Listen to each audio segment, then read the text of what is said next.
नमस्कार। हर कहानी कुछ कहती है।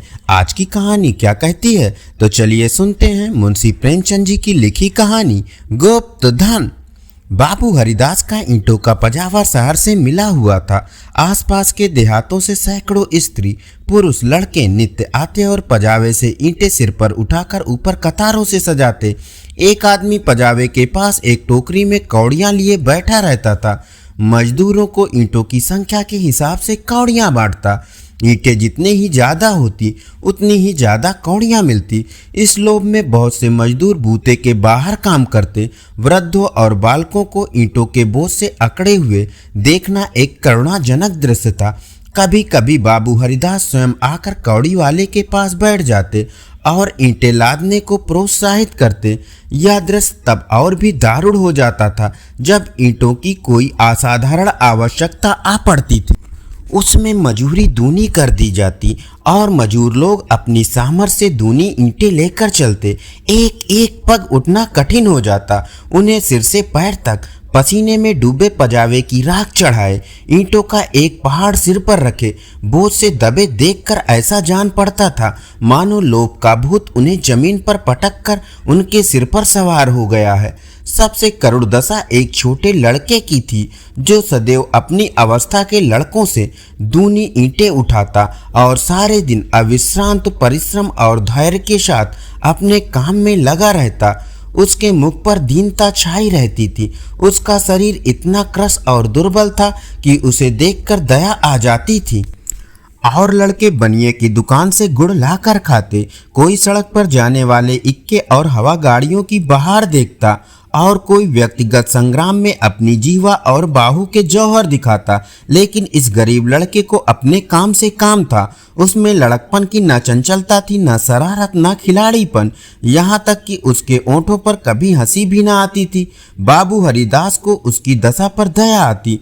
कभी कभी कौड़ी वाले को इशारा करते कि उसे हिसाब से अधिक कौड़ियाँ दे दो। कभी कभी वे उसे कुछ खाने को दे देते। एक दिन उन्होंने उस लड़के को बुलाकर अपने पास बिठाया और उसके समाचार पूछने लगे। ज्ञात हुआ कि उसका घर पास ही के गांव में है। घर में एक वृद्ध माता के सिवा और कोई नहीं है और वह वृद्धा भी किसी पुराने रोग से ग्रस्त रहती। घर का सारा भार इसी लड़के के सिर पर था। कोई उसे रोटियां बनाकर देने वाला भी न था। शाम को जाता तो अपने हाथों से रोटियां बनाता और अपनी माँ को खिलाता था। जाति का ठाकुर था। किसी समय उसका कुल धन धान्य से संपन्न था। लेन देन होता था और शक्कर का कारखाना चलता था। कुछ जमीन भी थी, किंतु भाइयों की अस्पर्धा और विद्वेष ने उसे इतनी हीन अवस्था को पहुंचा दिया था कि अब रोटियों के लाले थे। लड़के का नाम मगन सिंह था। हरिदास ने पूछा, गांव वाले तुम्हारी कुछ मदद नहीं करते? मगन बोला, नहीं, उनका बस चले तो मुझे मार डालें। सब समझते हैं कि मेरे घर में रुपए गड़े हैं। हरिदास ने उत्सुकता से पूछा, पुराना घर है, कुछ ना कुछ तो होगा ही। तुम्हारी माँ ने इस विषय में तुमसे कुछ नहीं कहा? मगन बोला, बाबूजी नहीं, एक पैसा भी नहीं। रुपए होते तो अम्मा इतनी तकलीफ क्यों उठाती? बाबू हरिदास मगन सिंह से इतने प्रसन्न हुए कि मजूरों की श्रेणी से उठाकर अपनी नौकरों की श्रेणी में रख लिया। उसे कौड़ियां बांटने का काम दिया और पजावे में मुंशी जी को ताकीद कर दी कि इसे कुछ पढ़ना लिखना सिखाइए। अनाथ के भाग्य जाग उठे। मगन सिंह बड़ा कर्तव्यशील और चतुर लड़का था। उसे कभी देर ना होती, कभी नागा ना होता। थोड़ी ही दिनों में उसने बाबू साहब का विश्वास प्राप्त कर लिया। लिखने पढ़ने में भी कुशल हो गया। बरसात के दिन थे। पजावे में पानी भरा हुआ था। कारोबार बंद था। मगन सिंह 3 दिनों से गैर हाजिर था। हरिदास को चिंता हुई, क्या बात है, कहीं बीमार तो नहीं हो गया, कोई दुर्घटना तो नहीं हो गई। कई आदमियों से पूछताछ की पर कुछ पता न चला। चौथे दिन पूछते पूछते मगन सिंह के घर पहुंचे। घर क्या था, पुरानी समृद्धि का ध्वंसावशेष मात्र था। उनकी आवाज़ सुनते ही मगन सिंह बाहर निकल आया।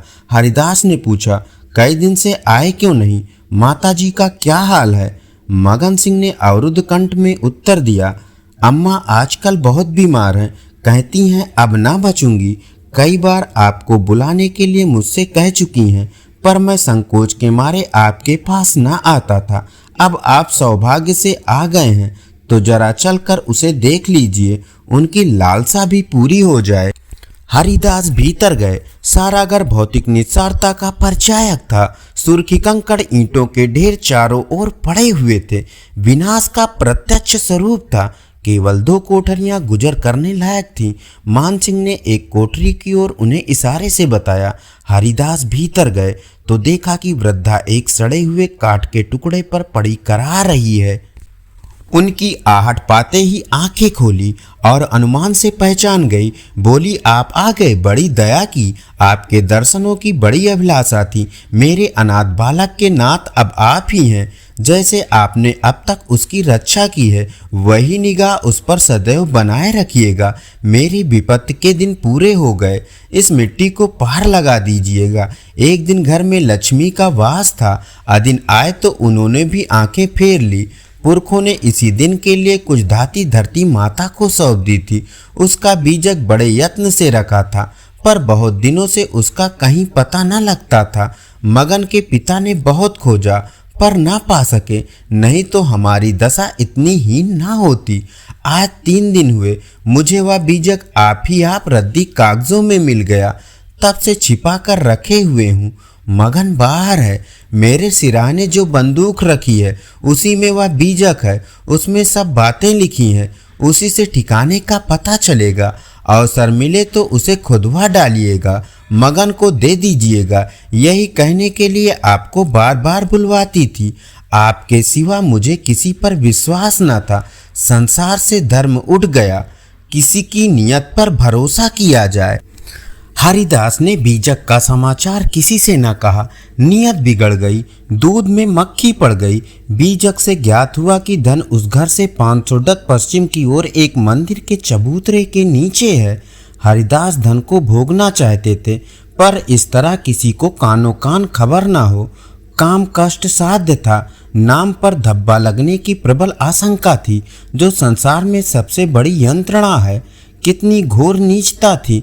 जिस अनाथ की रक्षा की, जिसे बच्चे की भांत पाला, उसके साथ विश्वासघात। कई दिनों तक आत्मवेदना की पीड़ा सहते रहे। अंत में कुतर्क ने विवेक को परास्त कर दिया। मैंने कभी धर्म का परित्याग नहीं किया और न कभी करूँगा। क्या कोई प्राणी भी है जो जीवन में एक बार भी विचलित ना हुआ हो? यदि है तो वह मनुष्य नहीं, देवता है। मैं मनुष्य हूँ। मुझे देवताओं की पंक्ति में बैठने का दावा नहीं है। मन को समझाना, बच्चे को फुसलाना है। हरिदास सांझ को सैर करने के लिए घर से निकल जाते। जब चारों ओर सन्नाटा छा जाता तो मंदिर के चबूतरे पर आ बैठते और एक कुदाली से उसे खोदते। दिन में 2-1 बार इधर उधर ताक झांक करते कि कोई चबूतरे के पास खड़ा तो नहीं है। रात की निस्तब्धता में उन्हें अकेले बैठे ईंटों को हटाते हुए उतना ही भय होता था जितना किसी भ्रष्ट वैष्णव को अमिष भेदने से होता है। चबूतरा लंबा चौड़ा था। उसे खोदते 1 महीना लग गया और अभी आधी मंजिल भी तय न हुई। इन दिनों उनकी दशा उस मनुष्य की सी थी जो कोई मंत्र जगा रहा हो। चित्त की चंचलता छाई रहती। आंखों की ज्योत तीव्र हो गई थी। बहुत गुमसुम रहते, मानो ध्यान में हो। किसी से बातचीत ना करते। अगर कोई छेड़कर बात करता तो झुंझला पड़ते। पजावे की ओर बहुत कम जाते। विचारशील पुरुष थे। आत्मा बार बार इस कुटिल व्यापार से भागती। निश्चय करते कि अब चबूतरे की ओर ना जाऊंगा, पर संध्या होते ही उन पर एक नशा सा छा जाता। बुद्धि विवेक का अपहरण हो जाता। जैसे कुत्ता मार खाकर थोड़ी देर के बाद टुकड़े के लालच में जा बैठता है, वही दशा उनकी थी। यहाँ तक कि दूसरा मास भी व्यतीत हुआ। अमावस की रात थी। हरिदास मलिन हृदय में बैठी हुई कालमा की भांत चबूतरे पर बैठे हुए थे। आज चबूतरा खुद जाएगा। जरा देर तक और मेहनत करनी पड़ेगी। कोई चिंता नहीं। घर में लोग चिंतित हो रहे होंगे, पर अभी निश्चित हुआ जाता है कि चबूतरे के नीचे क्या है। पत्थर का तहखाना निकल आया तो समझ जाऊंगा कि धन अवश्य होगा। तहखाना ना मिले तो मालूम हो जाएगा कि सब धोखा ही धोखा है। कहीं सचमुच ठिकाना ना मिले तो बड़ी दिल लगी हो, मुफ्त में उल्लू बनूं, पर नहीं। कुदाली खट खट बोल रही है। हाँ, पत्थर की चट्टान है। उन्होंने टटोल कर देखा। भ्रम दूर हो गया। चट्टान थी। तहखाना मिल गया। लेकिन हरिदास खुशी से उछले कूदे नहीं। आज वे लौटे तो सिर में दर्द था। समझे थकान है, लेकिन यह थकान नींद से ना गई। रात को ही उन्हें जोर का बुखार हो गया। 3 दिन तक ज्वर में पड़े रहे, किसी दवा से फायदा ना हुआ। इस रूणावस्था में हरिदास को बार बार भ्रम होता था, कहीं यह मेरी तृष्णा का दंड तो नहीं। जी में आता था मगन सिंह को बीजक दे दूं और क्षमा की याचना करूं, पर भंडाफोड़ होने का भय मुंह बंद कर देता था। ना जाने ईसा के अनुयायी अपने पादरियों के सम्मुख कैसे अपने जीवन भर के पापों की कथा सुनाया करते थे। हरिदास की मृत्यु के पीछे यह बीजक उसके सुपुत्र प्रभुदास के हाथ लगा। बीजक मगन सिंह के पुरखों का लिखा हुआ है, इसमें लेस मात्र का भी संदेह न था। लेकिन उन्होंने सोचा, पिताजी ने कुछ सोचकर ही इस मार्ग पर पग रखा होगा। वे कितने नीतिपरायण, कितने सत्यवादी पुरुष थे। उनकी नियत पर कभी किसी को कोई संदेह नहीं हुआ। जब उन्होंने इस आचार को घृणित नहीं समझा तो मेरी क्या गिनती है। कहीं यह धन हाथ आ जाए तो कितने सुख से जीवन व्यतीत हो। शहर के रईसों को दिखा दूं कि धन का सदुपयोग कैसे होना चाहिए। बड़े बड़ों का सिर नीचा कर दूं, कोई आंखें ना मिला सके। इरादा पक्का हो गया। शाम होते ही वे घर से बाहर निकले। वही समय था, वही चौकन्नी आंखें थी और वही तेज कुदाली थी। ऐसा ज्ञात होता था कि मानो हरिदास की आत्मा इस नए भेष में अपना काम कर रही है। चबूतरे का धरातल पहले ही खुद चुका था, अब संगीन तहखाना था। जोड़ों को हटाना कठिन था। पुराने जमाने का पक्का मसाला था। कुल्हाड़ी उचट उचट कर लौट आती थी। कई दिनों में ऊपर की दरारें खुली, लेकिन चट्टानें जरा भी न हिली। तब वह लोहे की छड़ों से काम लेने लगे, लेकिन कई दिनों तक जोर लगाने पर भी चट्टानें ना खिसकी। सब कुछ अपने हाथों ही करना था, किसी से सहायता न मिल सकती थी। यहाँ तक कि फिर वही अमावस्या की रात आई। प्रभुदास को जोर लगाते 12 बज गए और चट्टानें भाग्य रेखाओं की भांति अटल थी। पर आज इस समस्या को हल करना आवश्यक था। कहीं तहखाने पर किसी की निगाह पड़ जाए तो मेरे मन की लालसा मन में ही रह जाए।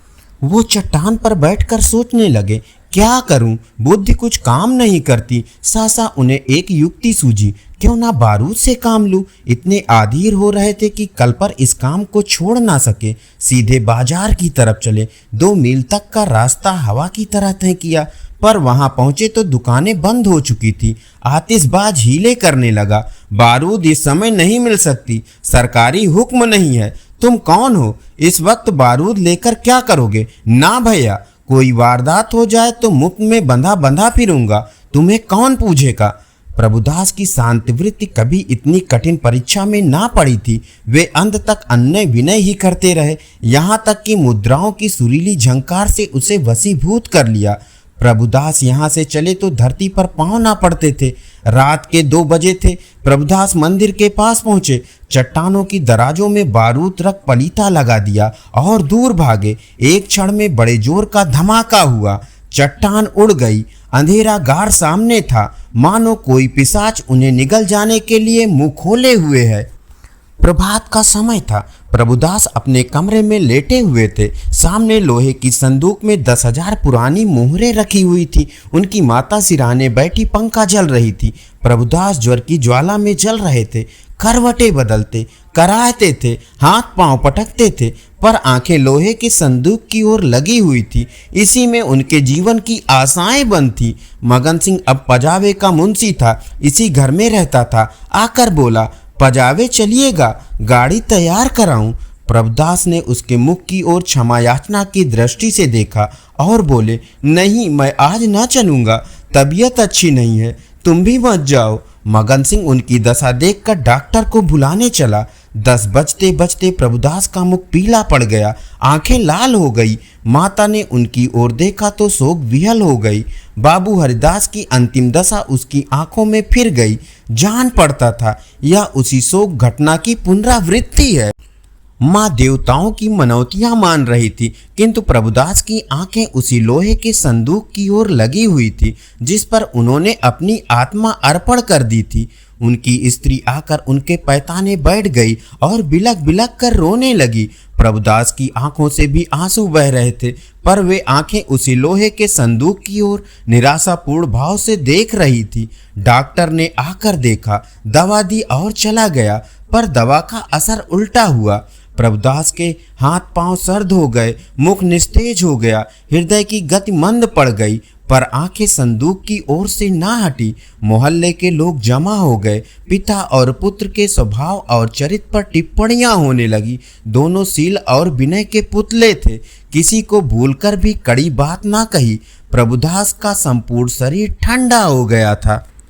प्राण था तो केवल आंखों में। वे अब भी उसी लोहे के संदूक की ओर सतुष्ट भाव से देख रही थी। घर में कोहराम मचा था। दोनों महिलाएं पछाड़े खा खा कर गिरती थी। मोहल्ले की स्त्रियां उन्हें समझाती थी। अन्य मित्रगण आंखों पर रुमाल जमाए हुए थे। जवानी की मौत संसार का सबसे करुण, सबसे अस्वाभाविक और भयंकर दृश्य है। यह वज्रघात है, विधाता की निर्दयी लीला है। प्रभुदास का सारा शरीर प्राणहीन हो गया था, पर आंखें अभी भी जीवित थी। वे अब भी उसी संदूक की ओर लगी हुई थी। जीवन ने तृष्णा का रूप धारण कर लिया था। सांस निकलती है पर आस नहीं निकलती। इतने में मगन सिंह आकर खड़ा हो गया। प्रभुदास की निगाह उस पर पड़ी। ऐसा जान पड़ा मानो उसके शरीर में फिर से रक्त का संचार हुआ। अंगों में स्फूर्ति के चिन्ह दिखाई दिए। इशारे से अपने मुंह के निकट बुलाया, उसके कान में कुछ कहा। एक बार लोहे के संदूक की ओर इशारा किया और आंखें पलट गई, प्राण निकल गए। धन्यवाद। अभी आप सुन रहे थे मुंशी प्रेमचंद जी की लिखी कहानी गुप्त धन।